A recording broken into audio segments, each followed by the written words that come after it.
আপনার কি বিদেশ যাত্রার সময় চলে এসেছে? এই সময়ে আপনার ইংরেজিগুলো নিয়ে আপনি শিখতে চাচ্ছেন? সো আর টেনশন নয়, আমাদের কাছে রয়েছে সম্পূর্ণ ভিডিও। এই এই ভিডিও সিরিজে আপনি শিখতে পারবেন একদম শুরু থেকে কিভাবে বিদেশে যাবেন, ইমিগ্রেশন থেকে শুরু করে, আমাদের বাংলাদেশ এয়ারপোর্ট থেকে শুরু করে, ইউকে অথবা জার্মানি, মাল্টা অথবা আপনার যেকোনো ইউরোপিয়ান কান্ট্রি অথবা সিঙ্গাপুর কিংবা দুবাই, যেখানেই যান চাকরিতে কিংবা জব ভিসাতে, এই ইন্টারভিউতে আপনি যখন ইমিগ্রেশনে ফেস করবেন, তখন আপনি কি ধরনের কোশ্চেনের সম্মুখীন হবেন, সেই কোশ্চেনগুলো নিয়ে আমরা A to Z কভার করবো এখানে। আজকের প্রথম ভিডিওতে থাকবে বাংলাদেশের এয়ারপোর্টে ইমিগ্রেশন থেকে আপনার মনে করুন যে লন্ডনে গেলেন, তখন হিথ্রো এয়ারপোর্টে আপনার কিভাবে আপনার যে কোশ্চেনগুলো ইমিগ্রেশন অফিসারের সাথে থাকবে, সেই বিষয়গুলো নিয়ে আমি একদম প্লট বাই প্লট আপনাদের সাথে আলোচনা করব এবং সবকিছু নিজে বুঝিয়ে দিব যাতে আপনি ভালো বুঝতে পারেন। আর এরপরে আমাদের থাকবে একটা হোটেল বুকিং অথবা যে বাসায় আপনি থাকবেন সেখানে ট্যাক্সি ড্রাইভারের সাথে আপনি কিভাবে যাবেন, একটা সিম কিনতে হলো সেখান থেকে কিভাবে আপনি সিম কিনবেন, কি কি অফার আছে, কিভাবে আপনি কথা বলবেন সেইগুলো, একটা রেস্টুরেন্টে খাওয়া দরকার কিভাবে একটা পিৎজা অর্ডার করবেন কিংবা একটা বিরিয়ানি অর্ডার করবেন, এই বিষয়গুলো থাকবে।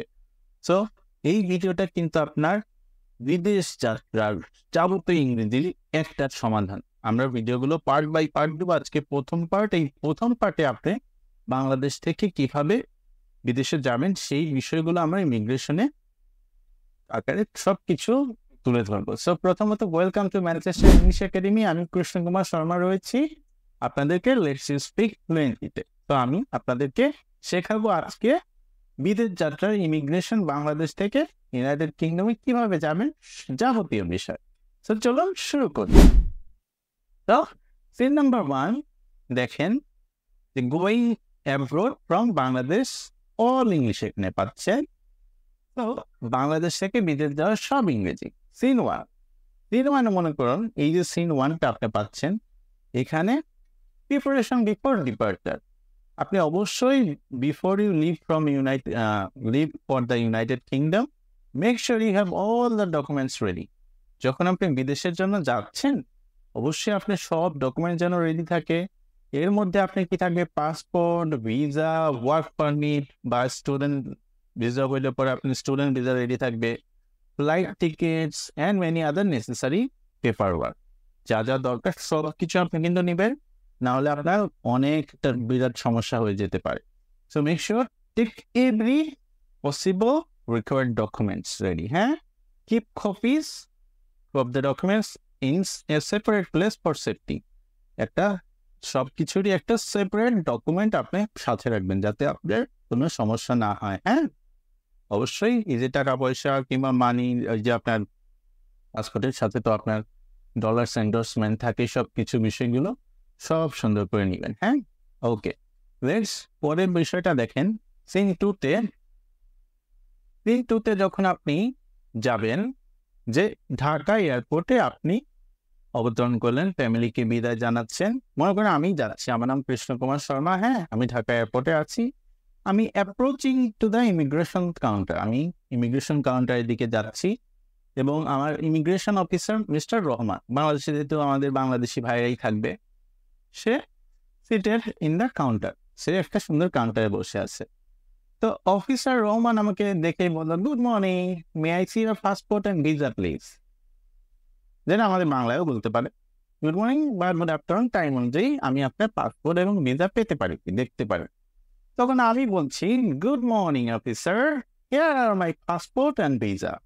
তখন আমি কি করব, আমার এরকম করে দেখেন, দুই আঙুল দিয়ে এরকম করে ধরে পাসপোর্টটা আপনি দিবেন। Here are my passport and visa.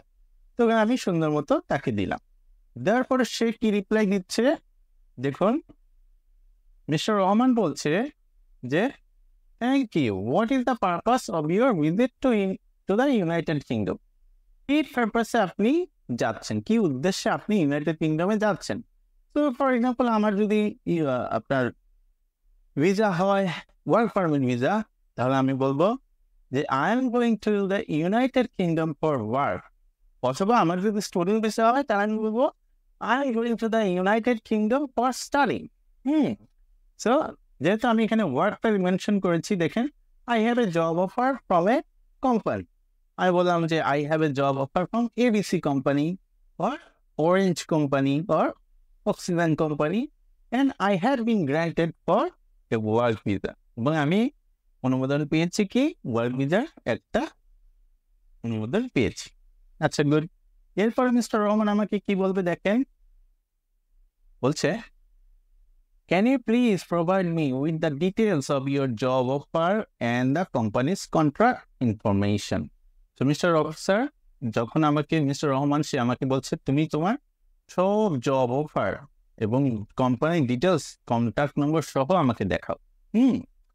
তো এখানে আমি তারপর বলছি কি সার্টেনলি, সার্টেনলি অবশ্যই নিশ্চিতভাবে here is the job offer letters from my employers, মানে আমার যে চাকরিদাতা তার কাছ থেকে এই যে দেখেন আমি জব লেটার পেয়েছি। And this is the document contains company's contact information. এই যে ডকুমেন্টস রয়েছে এখানে, এই ডকুমেন্টস গুলোতে আমার সব কনফার্ম আপনার কন্ট্যাক্ট ইনফরমেশন রয়েছে।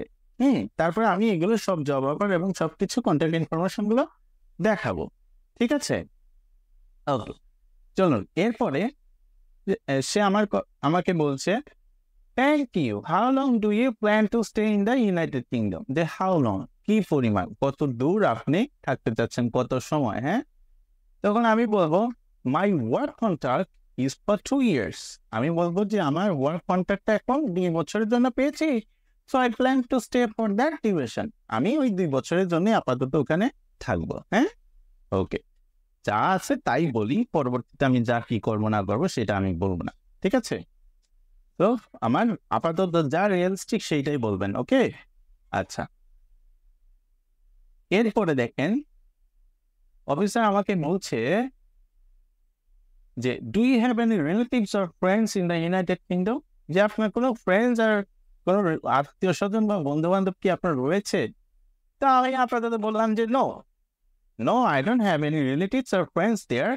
I will be living in the accommodation provided by employers. এটা বলা সেফ কিছুটা, যে আসলে আমার নাই কেউ, আমার এমপ্লয়ার যেখানেই আমাকে অ্যাকোমোডেশন দিচ্ছে, বাসস্থান দিচ্ছে, আমি সেইখানেই থাকবো। তাহলে কি হলো, I will be living in the accommodation provided by my employers. আপনার ভিডিওটা পজ করে এই লাইনগুলো একটু বারবার পড়ে নিন, তাহলে কিন্তু আপনার আত্মস্থ হয়ে যাবে। আমি মেমোরাইজের চেয়ে আপনার বিষয়গুলোকে বুঝতে পারাটাকে ইম্পর্টেন্ট মনে করি। ওকে, সো এটার পরে দেখুন আমার মিস্টার রহমান বলছে all right, have you travelled abroad before? তুমি কি কখনো বিদেশে বা আপনি কি কখনো বিদেশে গিয়েছেন? আমি বলছি কি yes, I have travel to India and Malaysia for vacations. আমি ভ্যাকেশনে মানে আমার যে ভ্যাকেশন মানে তো আমরা সময় যেটা কাটাই ছুটিতে, আমি ইন্ডিয়া এবং মালয়েশিয়াতে বেড়াতে গিয়েছিলাম। হ্যাঁ,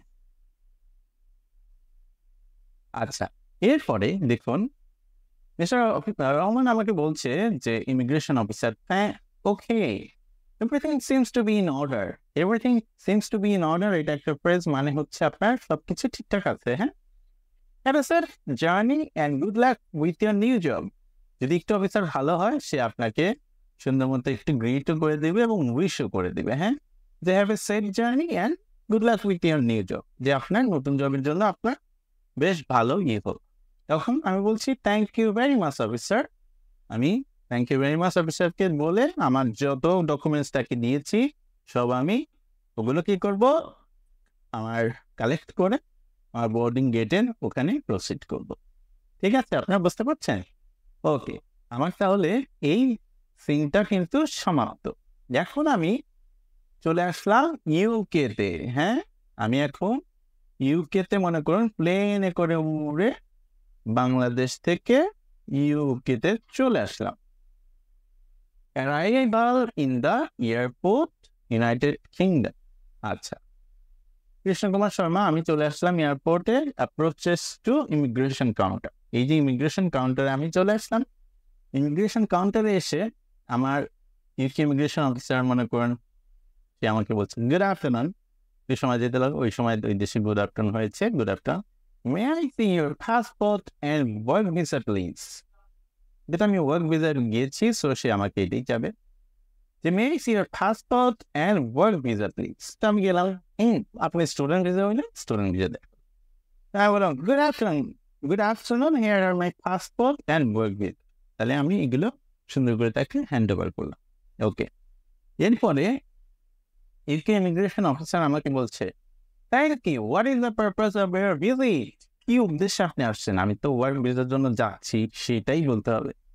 I am here for work, আমি এখানে কাজের জন্য এসেছি। I have a job offer from a company in the UK. আমি মনে করেন একটা কোম্পানি, এবিসি কোম্পানি থেকে অফার পেয়েছি, জব অফার, যার জন্য আমি ইউকেতে কাজ করার জন্য এসেছি। এই বিষয়টা আমি স্মাইলি বলে দেবো। হ্যাঁ, আচ্ছা। এরপরে আপনার দেখেন যে ইউকে ইমিগ্রেশন অফিসার বলছে, do you have any address of where you will be staying and your employer's contact information? যেখানে আপনি থাকবেন সেখানকার অ্যাড্রেস এবং আপনার যে চাকরিদাতার কন্ট্যাক্ট ইনফরমেশন, এগুলো আপনার কাছে আছে কি? তাহলে আমি বললাম, yes, share the address of my accommodation and my employers contact information. এগুলো আমার কন্ট্যাক্ট ইনফরমেশন এবং আমার অ্যাকোমোডেশন সব রয়েছে। তখন আমি তাকে সবকিছু ডিটেলস দিলাম। আচ্ছা, দেওয়ার পরে দেখুন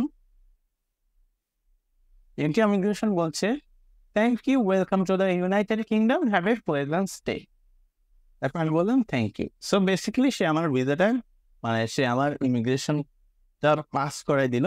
আমার দেখে সব পাসপোর্ট সব কিছু ওয়ার্ক যে রিলেটেড যে ভিসার সব কিছু সে আর চাইলো না। হ্যাঁ, সে হয়তো আমাকে জিজ্ঞেস করতে পারে যে সব অ্যাকোমোডেশন অথবা তোমার কি যে তোমার খাওয়া দাওয়া এবং সব কিছু কে খরচ করবে। হ্যাঁ, অ্যাকোমোডেশন প্লাস তোমার যে এক্সপেন্ডিচার, এগুলো কে খরচ করবে? যদি জিজ্ঞাসা করে তখন আমি বলবো, my employers will bear all the expense of during my stay in the UK. যে 2 বছরে যে আমি থাকবো ওখানে, এই 2 বছরের যত এক্সপেন্ডিচার হবে সে সব বেয়ার করবে, and also I will get the salary. এখন এখানে সে কিন্তু আমাকে আবার স্যালারি কথা জিজ্ঞেস করতে পারে, how much will you get per ইয়ার?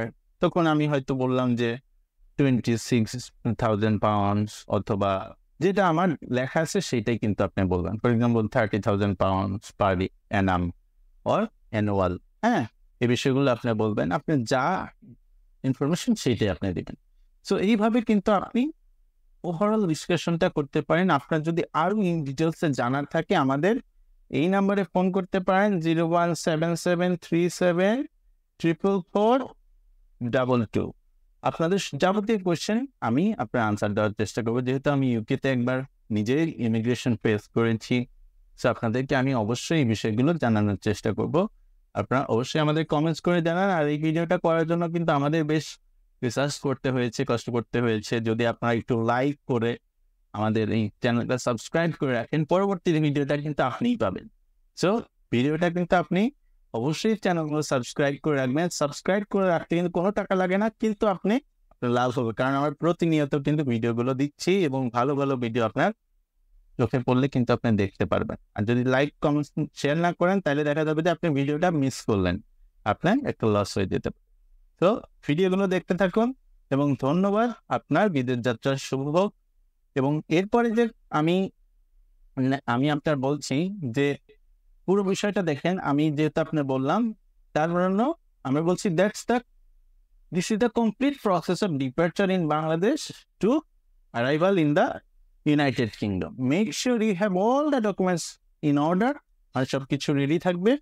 তারপরে all the questions confidently and truthfully, সব কিছু আপনি যে কোয়েশ্চেন জিজ্ঞেস করবে সেগুলো আনসার দিবেন খুব কনফিডেন্টলি এবং সত্যভাবে। I hope this video is helpful for you, and also this video helpful on your journey to abroad. So good luck and have a safe flight. Safe travels everyone. যারা বিদেশ যাচ্ছেন ভালো থাকবেন, আমাদের চ্যানেলটাকে সাবস্ক্রাইব করে রাখবেন। Take care, cheers.